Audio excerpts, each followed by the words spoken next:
If you had a 250 people or 300 in your sphere, and you just consistently loved on them, stayed in touch, ultimately you're gonna get referrals. You're gonna do that. Now just imagine that and just take it to the social media world. And don't feel like you have to have a massive following. If you have that amount of people or more, and you just stayed in contact with them and provided value and engaged with them, it's inevitable. That's a lot of reasons to maybe get good at this.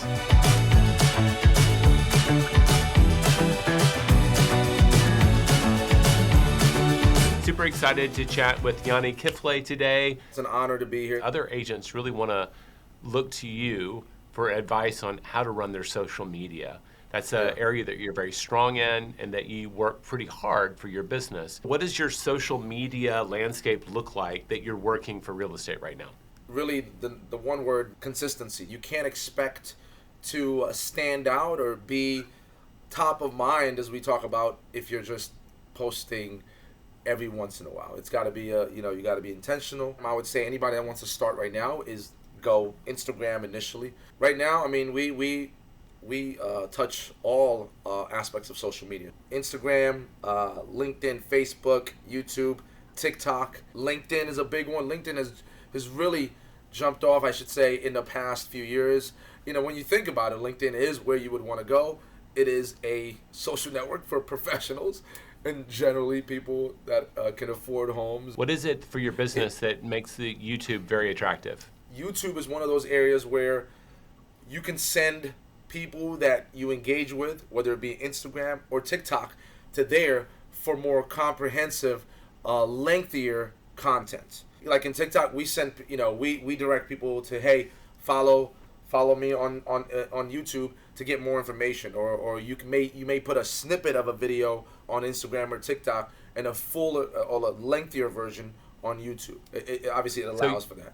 You and your team, like how many people does it take to maintain? We're obviously profiling a mature social media profile.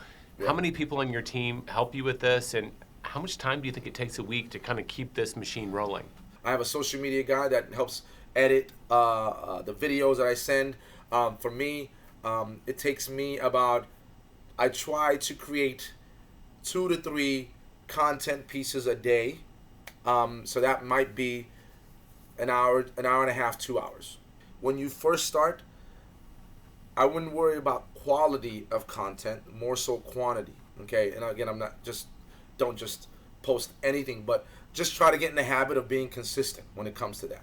As you kind of progress, you start to again get better in the quality of information. The first principle is be consistent. The second principle, like beyond the strategy, is focus on quantity over quality. And that's the idea is that you'll get better as you go. Yes. The quality will show up over time. I love the consistency because I kind of think about the people I've interviewed like you that are working social media at a high level.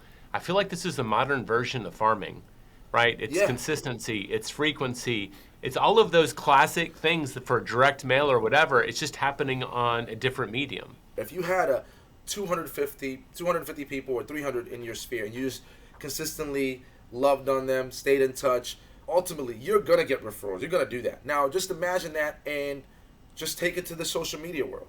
And don't feel like you have to have a massive following.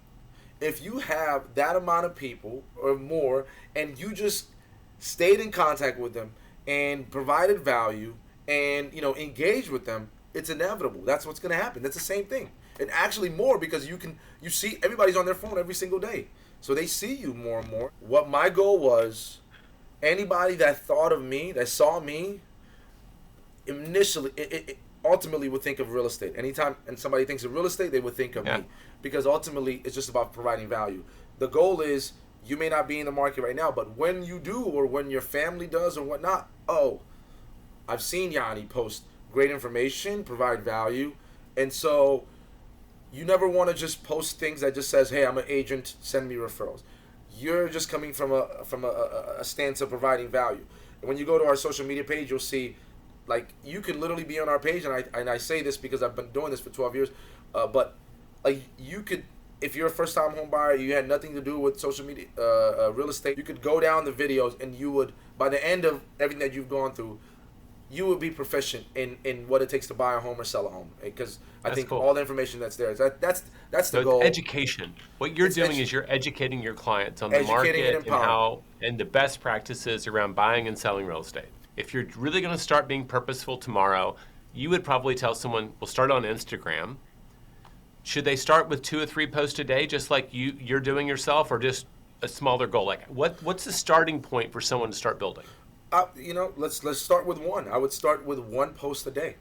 One post a day. How do I know what to post? Think about everything that happens in real estate. I mean, there's market updates. We do under contract or listing photos. Make sure you broadcast your successes when you close.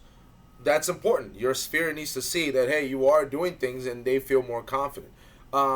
What's happening in your community? Just be purposeful in terms of providing value. What things would be beneficial for somebody to know in your area about real estate? I'm going to recap what I heard. Don't hesitate. Like, you can go ahead and tell your success stories. Yes. You can broadcast about the community, the things that they might need to know. And I'm going to wrap up some of the other ones into, someone give me advice on blog writing. Just go to your sent folder and look at the last 15 or 20 questions you answered for your customers. Okay. We do these things called business spotlights in our communities, where we highlight certain community owners and businesses. That's what real estate is. I have a motivational Mondays where I'm, that's part of what I do as well. So you start to, that's what I mean. When you start out as consistent, and things will get better, you start getting ideas. So then quality will come in, and more, and it'll kind of change over time. What percentage of your lead flow do you think comes from social media today? Man, I would probably say in that 45, almost half maybe, honestly. 45 to 50, yeah. And so you're looking at, in the size of your business, you're looking at 25 to 30 million in business annually coming from this effort. Absolutely. That's a lot of reasons to maybe get good at this. There's a lot of people that are intimidated, maybe not doing videos or social media, but I guarantee you just start and things build. I remember the first time I started, I was at an open house. Nobody was there. Nobody was gonna come. Nobody did come. And I said, okay, I'm just gonna make my first video. And I remember just taking out my phone and I created a video. And I was kind of nervous. I was walking around the room so much that people, some of my friends, hey, great video, but I got dizzy just watching you because I was just walking around. But that's where it starts. So I would say, listen, start where you are and just don't worry about quality of video. Just start where you are and just be consistent, and things will line up. I promise. That's right where we started. Consistency is the key.